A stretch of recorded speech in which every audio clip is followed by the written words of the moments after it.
Olá, seja bem-vindo a mais uma aula do nosso curso de História da Teologia. Curso esse que é trazido até você pela Escola de Teologia Charles Spurgeon, que tem como objetivo lhe ensinar, trazer aos seus alunos, tanto aqueles que em Fortaleza cursam, quanto aqueles que estão fora de Fortaleza, em outros países também, possam ter acesso a um material de edificação espiritual e também de instrução teológica e histórica. Portanto, no site da Escola de Teologia Charles Spurgeon você pode conhecer muitos outros cursos e meios para sua própria edificação e também evangelização. Muito bem, nós temos visto a história da teologia e o nosso principal objetivo é conhecer um pouco sobre como o pensamento cristão se desenvolveu ao longo da história. Nós estamos aqui na 8ª aula e nessa aula nós veremos sobre a formação das cruzadas e também um pouco sobre o grande cisma do Oriente, eventos que marcaram a Idade Média, especialmente a história do cristianismo, da igreja no período medieval. Eu estou mais uma vez me valendo, como tenho feito nas últimas aulas, desse livro aqui de Franklin Ferreira, A Igreja Cristã na História, que você pode comprar em vidanova.com.br. E no capítulo 30, nessas mini repartições, esses mini capítulos que o Franklin escreveu, tanto no capítulo 30 quanto no 32, que serão os objetivos da minha aula aqui com vocês hoje, ele trata um pouco sobre o tema da teologia ortodoxa, a fundação dessa, a criação dessa teologia ortodoxa, como também do grande cisma do Oriente. Esses eventos foram muito importantes e marcaram, de certo modo, o cristianismo desde o seu início. Por isso nós estaremos abordando esse assunto aqui, ok? Bom, eu quero ler aqui alguns parágrafos então, para ficar claro, né, a nossa linha de raciocínio. O Franklin começa apontando para a realidade histórica dos imperadores e também dos papas, daqueles que governavam, os estadistas, os monarcas da época. Ele diz o seguinte: foi na época de Justiniano I, do imperador Justiniano I, que a teologia oriental despontou com grande força intelectual. O mais importante, ou os mais importantes teólogos dessa época foram Leôncio Bizâncio, Máximo o Confessor e João Damasceno, que são os teólogos mais famosos desse período aqui inicial da Idade Média, não é? Alguns até colocariam o Bizâncio, Leôncio de Bizâncio, como final da Igreja Antiga, aquele período de transição. Eu quero ler o que ele colocou aqui para que você entenda um pouco sobre a formação dessa teologia ortodoxa. Leôncio Bizâncio, por exemplo, ele argumentou a favor do princípio da enipostasia da natureza humana de Cristo no verbo divino, isto é, a natureza humana de Cristo possuía tudo que qualquer outro ser humano possui na sua condição não pecadora, com exceção de uma existência pessoal independente da pessoa do Verbo Filho de Deus. Essa foi uma posição defendida no Segundo Concílio de Constantinopla em 553 d.C. Depois ele fala um pouquinho também sobre o Máximo o Confessor, ou Máximo Confessor, final do século VI, começo do século VII, que defendeu o duotelismo, que é a crença em duas vontades em Cristo, duas vontades, ou seja, com seu martírio em defesa dessa crença, influenciou o Terceiro Concílio de Constantinopla a condenar o monotelismo, afirmando as duas vontades naturais em Cristo como ensino ortodoxo. E de João Damasceno, final do século VII, começo do século VIII, monge sírio que sintetizou os principais temas da tradição teológica oriental em seus muitos escritos. O tópico importante foi o entendimento da salvação no sentido de divinização, o que contrastava com as categorias legais e relacionais do Ocidente. Também se afirmou o exicasmo, o ensino de que, com o auxílio de certas disciplinas espirituais e meditações, os fiéis poderiam receber uma visão interior imediata de Deus. Os principais defensores dessa compreensão da experiência cristã foram Simeão, novo teólogo, e Gregório Palamas. Esses já na Idade Média, século X e século XIII para XIV também, esse último. Bem, então, essas foram as bases, digamos assim, o fundamento daquela que é considerada como a teologia ortodoxa, ou a base da teologia ortodoxa oriental, que influencia, de certo modo, a ocidental também. Bem, o mais importante de tudo isso é entender que quando essa teologia, terminado o processo de maturação, terminado o processo de solidificação dessa teologia, o que nós encontramos é na chegada do final do primeiro milênio da história cristã, uma grande divisão, um grande cisma, uma grande briga, um grande problema. Não é? Então, na Idade Média, o Franklin coloca aqui, as igrejas orientais e ocidentais se dividiram, formando respectivamente a Igreja Católica, Ocidental, Apostólica Romana, e a Igreja Ortodoxa, que está mais relacionada aos gregos, aos russos, aos eslavos, aos orientais. As tensões entre as duas igrejas remontam à divisão do Império Romano entre Oriental e Império Romano Ocidental, e à transferência da capital de Roma para Constantinopla, no século IV ainda.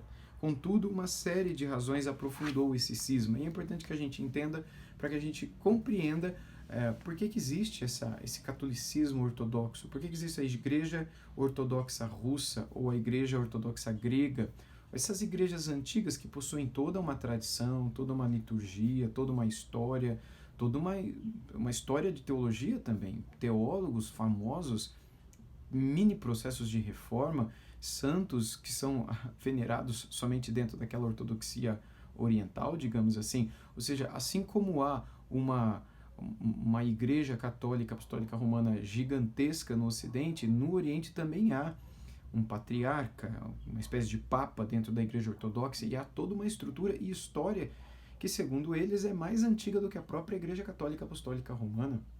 Enfim, para a gente entender um pouquinho do porquê que acontece essa divisão, que foi a primeira grande divisão no cristianismo. Muitos pensam que a grande divisão no cristianismo aconteceu só no século XVI, com a Reforma Protestante, quando um bom grupo saiu da Igreja Católica Apostólica Romana, mas quase 500 anos, antes da Reforma Protestante acontecer, 500 anos antes, uma outra grande divisão ou rompimento aconteceu também no cristianismo. E é disso que esse capítulo aqui trata, quando ele diz o seguinte: várias razões que levaram a esse cisma. Em primeiro lugar, houve uma grande rivalidade política e eclesiástica entre o Sacro Império Romano Germânico e o Império Bizantino. O Império Bizantino seria esse oriental e o Germânico Romano seria esse mais ocidental. Os dois centros do poder civil e religioso da época. Essa rivalidade se refletia na disputa entre o Papa no Ocidente e o Imperador no Oriente, pelo poder sobre a Igreja, além das diferenças culturais e linguísticas.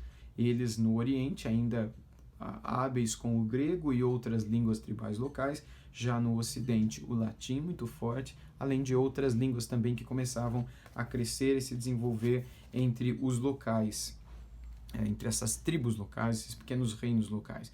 Ele continua aqui. Também ocorreu a controvérsia sobre a inclusão da expressão e do filho, a cláusula filioque, ou filioque, no credo de Constantinopla. A Igreja do Oriente, que confessava a doutrina ortodoxa da Trindade, não gostou quando os ocidentais acrescentaram ao credo que o Espírito Santo, Senhor e vivificador, procede do Pai e do Filho. Portanto, o patriarca Fócio, século IX, condenou a inclusão no credo, acusando a cláusula de herética, quando eles escreveram, melhor dizendo, não é? Que o Espírito Santo procede do Pai e do Filho. Então, essa é outra razão que levou à divisão, né? Outro ponto, a ideia proveniente do Ocidente de que o clero era obrigado a permanecer celibatário opunha-se à permissão do casamento ao baixo clero na igreja ou da igreja oriental. E a iconoclastia, isto é, a destruição de imagens religiosas,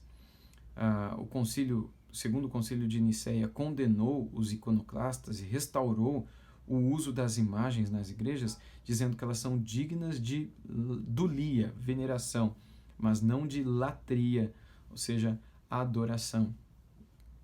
Outro ponto, ocorreu também o caso da mútua exclusão, quando o Papa Leão IX, 10º século, né, de 1002 a 1054, excomungou o patriarca Miguel I Cerulário, viveu na mesma época, começo do século X também, de Constantinopla e este anatematizou o Papa e a Igreja Latina, oficializando-se o grande cisma do Oriente. Só para você entender, havia um Papa que comandava a Igreja Ocidental, a Igreja Católica Apostólica Romana Ocidental, e havia uma espécie de Papa também na Igreja Oriental, chamado de Patriarca. E por N razões, principalmente essas já previamente anunciadas aqui, um anatematizou, um condenou, um amaldiçoou o outro. Por um lado, do lado latino, romano, ocidental, o Papa excomungou o Papa lá do Oriente. Então você imagina, um líder máximo da Igreja do Oriente foi excomungado, e dentro do catecismo católico romano ele quase que, se não, perde a salvação, ele se torna um condenado, um maldito. Agora ele está cortado do corpo de Cristo, fora, excomungado da Igreja da Comunhão Cristã. Quando o Papa de lá recebe essa informação, o patriarca de lá, ele fica com muita raiva e eu também vou amaldiçoar o Papa de cá.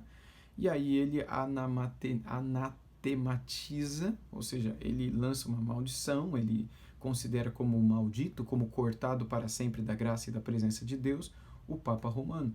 E assim é oficializado o grande cisma.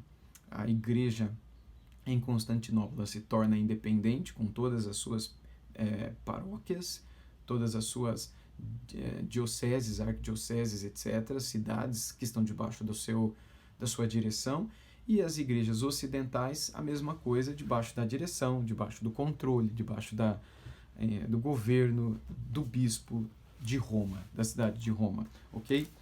No último ponto que o Franklin coloca aqui, ele diz o seguinte: foi a Quarta Cruzada e o estabelecimento do Império Latino Ocidental que envenenaram profundamente as relações entre o Ocidente e o Oriente. Nesse momento, pode-se identificar a ruptura final entre as duas grandes tradições da Igreja. Com a queda de Constantinopla, as lideranças da Igreja Ortodoxa transferiram-se para a Rússia, aonde a fé ortodoxa chegou no século X. Por meio de missões bizantinas, no século XVI, o patriarca de Constantinopla, Cirilo Lucalis, foi deposto e assassinado por ter sido considerado um herege calvinista e por tentar reformar as igrejas orientais. Esse é um ponto muito interessante, mas só para voltar aqui ainda a um ponto, quando Franklin menciona a Quarta Cruzada, eu vou falar das cruzadas daqui em alguns minutinhos, ele mostra como isso ainda piorou, ou piorou ainda mais, melhor colocando, as relações entre essas duas grandes forças do cristianismo até nos dias de hoje, porque a Igreja Oriental ainda hoje é uma grande força, é uma grande aglutinadora de pequenas igrejas e de igrejas espalhadas por todo o Oriente. Então, quando nós encontramos essa grande fissura, essa grande ruptura entre as igrejas, a gente tem um cenário que não será revertido mais. E já passa de 1000 anos que isso aconteceu. A Reforma Protestante acabou de completar 500 anos. A separação entre as igrejas orientais das ocidentais já passa de 1000 anos. E não há retorno, não há como unir essas duas forças mais. E há todo um conjunto de crenças lá também que os de cá não concordam, os de lá não concordam também. Enfim, e quando cai a Constantinopla, isso é muito interessante, e eles transferem as lideranças da Igreja Ortodoxa, tudo aquilo que em Constantinopla era regido para a Rússia, para onde foi transferida a sede da Igreja. Enfim, tudo que acontece com o patriarca de Constantinopla, especialmente esse do período da Reforma Protestante, que é considerado um herege calvinista, né, pelo fato de ele tentar, isso é muito interessante a gente saber, porque pouco se sabe, fazendo outro parênteses aqui, do que acontece na Igreja Oriental. Pouco se sabe os nomes dos teólogos orientais, dos teólogos da Igreja Ortodoxa Russa, e há muitos e bons e excelentes teólogos lá, inclusive aqueles que tentaram reformar a Igreja Oriental e fazer ali o que Lutero, Calvino e tantos outros fizeram do lado ocidental, mas acabaram sendo condenados também e não conseguiram, infelizmente, realizar a reforma ali. E é interessante que no século XVI não foi um monge simples ou um padre qualquer da Igreja Oriental, mas foi o próprio patriarca de Constantinopla ou seja, uma grande figura, uma grande autoridade dentro da cultura e dentro da Igreja Ortodoxa Russa, chamada Cirilo Lucaris, que viveu no final do século XVI, começo do século XVII, ou seja, contemporâneo enfim, aqueles que foram sucessores da Reforma Protestante, digamos assim. John Knox, talvez eu iria dizer no início, pouco depois de Lutero, mas na verdade ele viveu 100 anos depois de Lutero e não foi contemporâneo, obviamente, de Lutero, pegou o final da vida de Calvino, mas viveu muito o período de Turretin, John Smith, Thomas Hillys, e tantos outros, né, que viveram nesse período da virada do século XVI para o XVII, quando a Reforma Protestante já estava solidificada, mas as denominações começaram a surgir e esse evento formativo das atuais denominações reformadas ou protestantes acontecem. Foi nesse período também que o patriarca de Constantinopla quis reformar, foi chamado de herege calvinista e não conseguiu levar adiante. E o Franklin conclui aqui com o seguinte parágrafo: hoje existem pelo menos 14 igrejas ortodoxas. As 4 mais antigas são a de Constantinopla, Alexandria, Antioquia e Jerusalém. E as que surgiram ao longo do tempo foram Rússia, Sérvia, Romênia, Bulgária, Geórgia, Chipre, Grécia, Albânia, República Tcheca e Eslováquia. São as várias igrejas. E se você for parar para pensar e observar no mapa, você perceberá que todas essas igrejas elas estão montadas, enfim, sobre os lugares onde o cristianismo verdadeiramente nasceu. Por isso eles se considerarem mais antigos, mais fiéis e mais cristãos do que os próprios católicos romanos, que tem sua sede em Roma, que nada tem a ver com o cristianismo, a não ser o fato de Paulo ter morrido lá, Pedro ter morrido lá, mas não foi lá que o cristianismo nasceu, não foi lá que Jesus viveu. E eles então têm isso como algo valioso para eles. A gente sabe que isso não tem valor nenhum, pelo que Jesus falou à mulher samaritana no Evangelho de João, sobre não serem um lugar, mas serem um coração onde Deus reina e onde Deus impõe valor como lugar de culto e adoração. Portanto, se é de Jerusalém, se é de Antioquia, se é de Alexandria, se é de Roma, se é de Wittenberg, se é de, enfim, Genebra, não é isso que faz diferença. O que faz diferença é o que está no seu coração, no meu coração, é aquilo que a gente vê vários teólogos, importantes teólogos da Idade Média fazendo, né? É nós procurando resgatar os valores fundamentais da patrística, os valores fundamentais para os pais da igreja. O que era importante para eles? Qual era o coração da sua fé? E nós resgatarmos isso. Não o lugar necessariamente dito, não as questões mais periféricas, não as questões mais aparentes, mas o core, o coração, o centro, a medula óssea de toda essa estrutura, aquilo que a sustenta. Porque é isso, na verdade, que vai fazer diferença na nossa história e na nossa vida também. Bem, na segunda parte dessa aula, para concluí-la, eu quero destacar a cruzada, ou as cruzadas. Fala-se muito sobre as cruzadas hoje em dia. Muitas coisas certas são ditas, muitas coisas falsas são ditas, muitas coisas tristes são recordadas, mas muitas falsas acusações também são levantadas contra as cruzadas. Bom, vamos tentar entender, e como Franklin faz alguns resumos aqui importantes, eu acredito que para o propósito desse curso, o material dele é excelente para nos ajudarmos a nos concentrar naquilo que é mais importante na história. Ele começa explicando resumidamente o seguinte: as cruzadas foram expedições militares promovidas pela cristandade ocidental com a finalidade de reagir à tomada da Terra Santa pelos muçulmanos.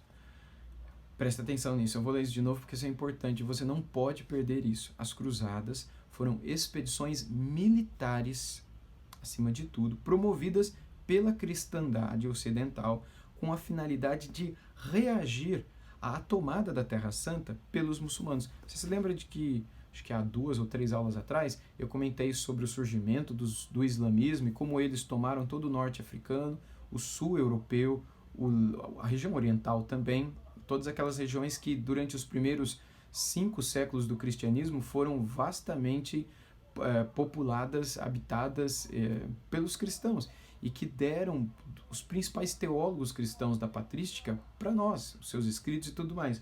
Na virada do século VII para o VIII, a gente percebe que o cristianismo desses lugares é praticamente varrido e o que toma o seu lugar é a islamização. Quando então alguns séculos se passam, alguns cristãos querem tomar de volta aquilo que eram deles, ou seja, a terra, o lugar da terra. Por que eles não fizeram isso com a África, com o norte da África? Por que eles não fizeram isso com a região dos mouros, a Península Ibérica?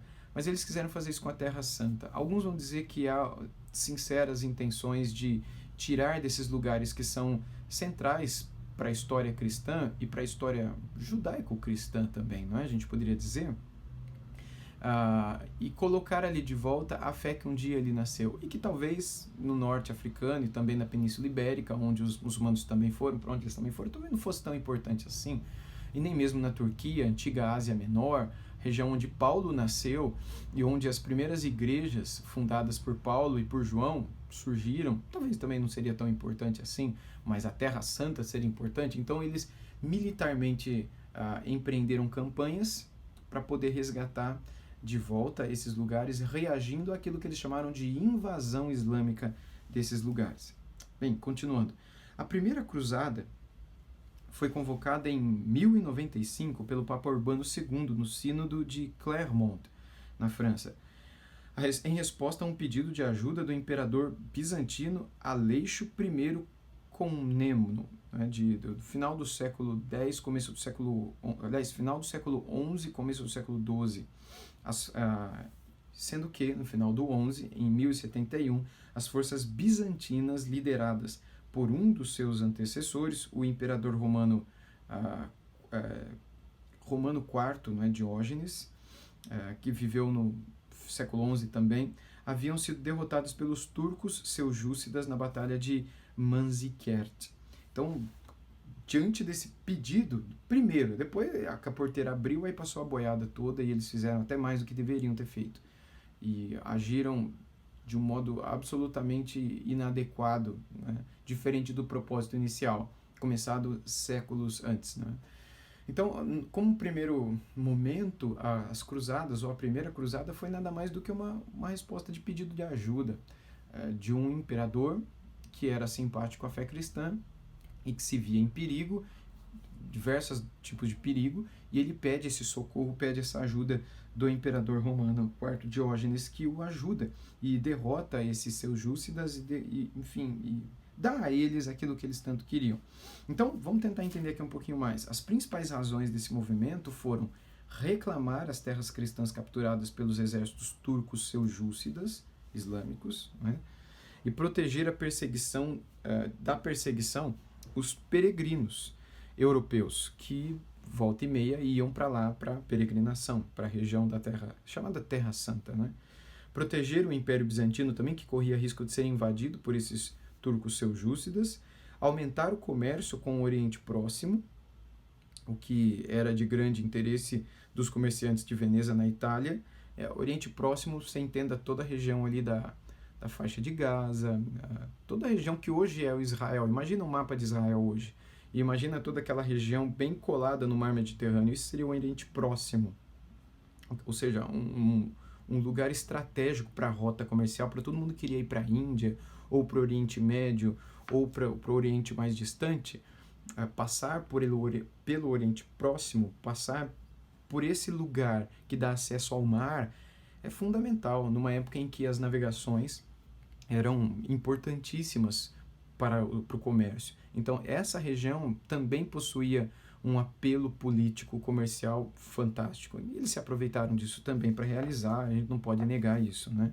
As cruzadas. Bem, continuando aqui, depois desses comentários que eu fiz, estabelecer feudos nos lugares santos, uma razão que seria especialmente vantajosa para os normandos que viviam na Sicília, no sul da Itália. Os cavaleiros cristãos ficaram conhecidos como cruzados, em virtude, isso é interessante, isso é bem legal, de se identificarem pelo símbolo da cruz bordado na sua veste. Então, na roupa deles, eles tinham uma cruz, por isso eles eram os cruzados, né? E por isso as campanhas deles eram as cruzadas. Daí vem o nome cruzadas, porque eles bordavam a cruz em suas vestes. Esses cavaleiros, que deixaram terras e títulos, entendiam que sua jornada ao Oriente era um ato de devoção, uma peregrinação a Jerusalém, o centro do mundo espiritual que eles tinham. Portanto, foi garantida a indulgência plena, aqui já começa a coisa a ficar torta também, para os que participassem das cruzadas. No entanto, no total, houve 10 grandes cruzadas. É a mesma coisa que os muçulmanos hoje fazem, né? Falam, se você vai e você participa de uma campanha e vocês, não todos os muçulmanos, mas uma grande maioria pensa assim, e você se explode, você é um herói e você vai para o céu direto, você vai direto para a presença de Alá, você vai ter alguns privilégios, alguns prazeres no céu imediatamente após o seu sacrifício, porque você se sacrificou em prol da fé. A Bíblia não fala nada sobre isso, mas a gente tem que lembrar que a gente está na Idade Média. Na Idade Média o povo está afastado na Bíblia, eles confiam no que as suas lideranças eclesiásticas falam, e se eu sou um homem que quero ser fiel a Deus, quero me consagrar, sou temente a Deus, e o meu líder espiritual diz para mim que se eu quiser indulgência plena, perdão pleno e salvação imediata, é só eu resgatar a Terra Santa de volta para os cristãos. É lógico que eu vou fazer isso, ainda mais sabendo que isso garantirá a minha salvação. Por que isso é errado? Porque isso é salvação pelas obras. Isso é garantir um perdão, uma indulgência, é garantir o purgar dos meus erros, dos meus pecados, por meio de uma obra que eu realizo, por meio de algo que eu faça. Sendo que a Bíblia é clara para nós em afirmar que é pela graça de Deus e não por obras de homens realizadas. É por meio da fé e não por méritos, por coisas que eu tenha feito, falado, ou vivido, ou conquistado. Diante disso, então, é importante que a gente entenda que todas essas grandes cruzadas que aconteceram, essas 10 grandes cruzadas, além de algumas pequenas cruzadas, desde a primeira no século XI, a segunda no século XII, né? Convocada pelo Papa Eugênio III e também Bernardo de Claraval, por várias razões, né? Políticas, geográficas, enfim, de terra, questões de terra e outras questões também. A terceira cruzada também no final do século XII, a quarta cruzada no início do século XIII, durou 3 anos apenas, a quinta cruzada meados do século XIII, ou seja, começou uma, dá um espaço de 20, 30 anos, começa a outra, 20, 30 anos, outra e outra e outra. E assim elas aconteceram sucessivamente até completarem essas 10 grandes cruzadas, já na Baixa Idade Média, né? Já quase chegando no período da Reforma Protestante. Embora alguns historiadores vão dizer que alguns eventos do catolicismo romano se assemelharam muito com cruzadas também, por isso eles trazem aquilo que eles chamam de cruzadas até bem depois da Reforma Protestante, embora eu acho um excesso dizer isso. Como cruzada mesmo, tal como nós as conhecemos, nós as entendemos como grandes 10 cruzadas. E é importante que se diga que muitos daqueles que foram até lá foram com um coração piedoso e sincero, muitos não. Muitos foram com o objetivo de ganhar terras e começar a vida naquele lugar. Alguns empreenderam essas campanhas, alguns chefes, alguns líderes, também com motivações inicialmente sinceras, mas que acabaram, como eu disse para vocês aulas atrás também, toda vez que a gente permite que a política e que essa cosmovisão mundana de governo e de domínio e de controle entrem na igreja, a igreja vai se corromper. Por mais que a motivação inicial seja boa, no final não vai dar certo. Não vai dar certo, porque o cabeça da igreja é Cristo e não um homem. Porque a direção que a igreja tem que ser espiritualmente de Cristo e jamais terrena, mundana, militar, estrutural, enfim, estatal. Todas as vezes que nós permitimos que essa estrutura entre dentro da igreja, de alguma maneira a engrenagem não vai girar. É colocar areia nessa engrenagem. Ela vai travar, ela vai ruir, ela vai quebrar em algum momento. Isso não significa que a estrutura como um todo será prejudicada, porque a estrutura continua sendo estrutura. Com isso eu quero dizer que os cristãos continuam sendo cristãos. Ainda haverá dentro dessa igreja toda cheia de corrupção, ainda existirá cristãos de verdade, verdadeiros que estão ali dentro. Lideranças, padres, bispos, enfim, cristãos convertidos de fato, homens e mulheres de Deus. Mas a estrutura está corrompida e, inevitavelmente, ou isso uma hora acaba, ou é destruído de uma vez, ou isso passa por alguma reforma, por alguma mudança, por alguma transformação para expurgar de dentro da estrutura institucional tudo aquilo que é mundano, tudo aquilo que não foi colocado ali dentro por Cristo, tudo aquilo que é corpo estranho no corpo de Cristo, tudo aquilo que é vírus, bactérias, tudo aquilo que é alheio, estranho ao corpo de Cristo, para que o corpo se torne saudável e possa fazer o seu papel de transformação, de luz, de evangelização nesse mundo, como deve ser, como nosso Senhor Jesus Cristo pretendeu que fosse desde o início.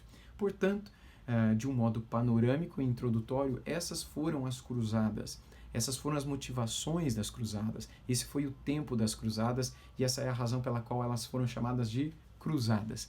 Nas aulas seguintes nós voltaremos a alguns pontos recordando isso daqui, mas se você tem interesse de se aprofundar um pouco mais, não deixe de comprar esse livro do Franklin e alguns outros livros de história que eu tenho mencionado aqui, especialmente nas primeiras aulas, que nos ajudam a conhecer de um modo um pouco mais abrangente esse período da história do cristianismo.